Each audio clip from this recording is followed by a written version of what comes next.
Welcome back to Arcane Echo True Crime, your home for America's most chilling mysteries. Today, we're diving back into a case that has captivated and horrified the nation for nearly 3 decades. We're revisiting the tragic story of JonBenét Ramsey, but with a new perspective, looking at the latest updates from 2026, viral conspiracy claims, and the evidence that continues to haunt investigators. JonBenét Patricia Ramsey was just 6 years old when her life was brutally cut short. The year was 1996. The day was Christmas. In the quiet, affluent town of Boulder, Colorado, a picture-perfect family was about to be thrust into a nightmare that would become a national obsession. Born in Atlanta, Georgia, JonBenét was the younger of 2 children of Patsy and John Ramsey. Many knew her from the child beauty pageant circuit, a sparkling little girl with a bright smile. But the intense media spotlight that followed her life would be nothing compared to the global frenzy that followed her death. The morning after Christmas, December 26, 1996, the Ramsey home, usually filled with holiday cheer, became a crime scene. Patsy Ramsey discovered a bizarre, 2.5-page handwritten ransom note on the back staircase of their home. Despite this warning, a frantic 911 call was made at 5:52 in the morning. Boulder police responded, but the initial hours of the investigation were chaotic. The crime scene was not properly secured. Friends and family were allowed to come and go, cleaning the kitchen and potentially contaminating vital evidence. The ransom note itself was a major point of contention. It was unusually long and detailed for a typical ransom demand, leading many to question its authenticity. Was it a genuine note from a kidnapper, or a calculated piece of staging to cover up a crime that had already happened inside the house? For hours, everyone waited, believing JonBenét had been kidnapped. Police advised John Ramsey to search the house from top to bottom. It was then, in the afternoon, that the case took its darkest turn. John Ramsey, accompanied by a friend, went down to the basement. There, in a windowless room, he found his daughter's body. She was wrapped in her favorite white blanket. A nylon cord was tied around her neck, fashioned into a garrote with a broken paintbrush handle. Duct tape was placed over her mouth, and her wrists were loosely bound. In a moment of pure shock and parental grief, John Ramsey carried his daughter's body upstairs. It was a father's instinctive act of love, but for the investigation, it was a critical error, further compromising what was now undeniably a homicide scene. The autopsy later confirmed the horrific details. JonBenét had died from asphyxia by strangulation, but she had also suffered a severe skull fracture. The medical examiner also found evidence suggesting a possible sexual assault.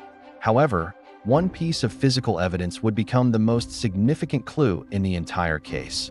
A small drop of blood was found on her underwear. DNA was extracted from this sample.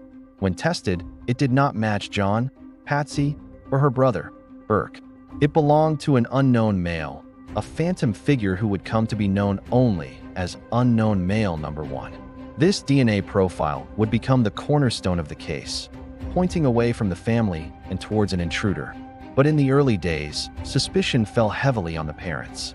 The chaotic crime scene, the strange ransom note believed to have been written on a notepad from inside the house, and the family's initial reluctance to undergo formal police interviews fueled public speculation.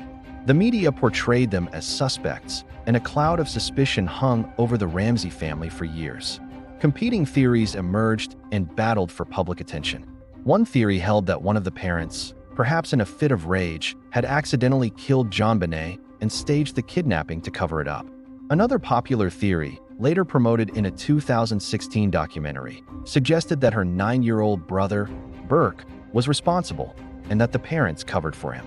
Burke Ramsey has always denied these claims and even won a defamation lawsuit related to them.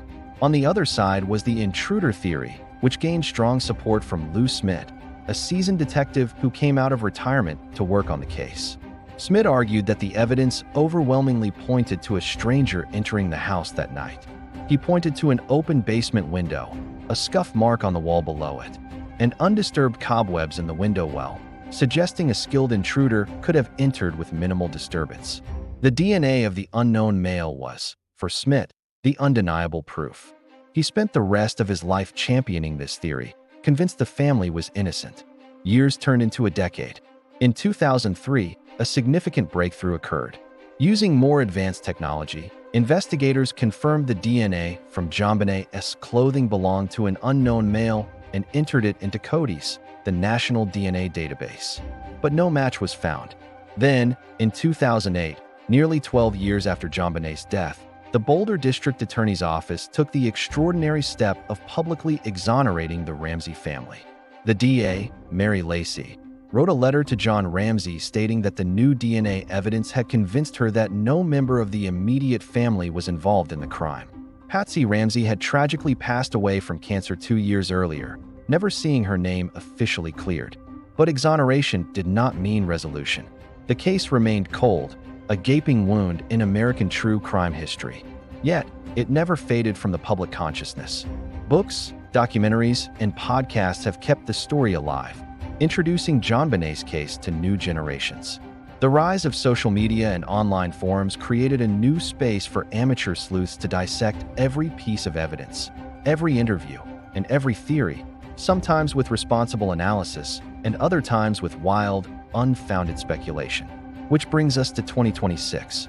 As we approach the 30th anniversary of her death, the case has seen a renewed push from investigators, and a fresh wave of public interest, fueled by both technology and conspiracy. A bizarre and baseless claim went viral, attempting to link JonBenét's case to the notorious Jeffrey Epstein network. Her father, John Ramsey, who has tirelessly advocated for justice for his daughter, was forced to publicly and vehemently deny these ludicrous fabrications. It's a sad reflection of how JonBenét's memory can be exploited in the digital age. More importantly, behind the scenes, there is real progress. The Boulder Police Department, in collaboration with the FBI and the Colorado Bureau of Investigation, has been diligently working to apply modern forensic techniques to this decades-old case. They are in the process of digitizing a mountain of evidence. We're talking over 21,000 tips, more than 1,000 interviews, and countless samples of handwriting, fingerprints, and DNA. This massive undertaking is crucial for applying the latest investigative tools. The most promising of these tools is forensic genetic genealogy. This is the same technique that has cracked other infamous cold cases, like the Golden State Killer. By comparing the unknown male's DNA profile to public genealogy databases, investigators can potentially build a family tree and identify relatives of the suspect, narrowing down the search until they find the person who left their DNA at the scene. While this process is complex and has not yet identified a suspect in JonBenét's case, it represents the best hope for a breakthrough. John Ramsey has been a vocal proponent of using this technology, urging the governor of Colorado to ensure that the investigation uses every tool available. So why does this case still hold such a powerful grip on the American psyche? It's more than just a mystery. It's the story of a child homicide that happened in the one place she should have been safest, her own home, on Christmas night. It's the story of a family torn apart, first by grief and then by public suspicion. The unresolved nature of the case allows us to project our own fears and theories onto it. It's a puzzle with missing pieces, and our collective fascination with true crime drives us to try and fit them together.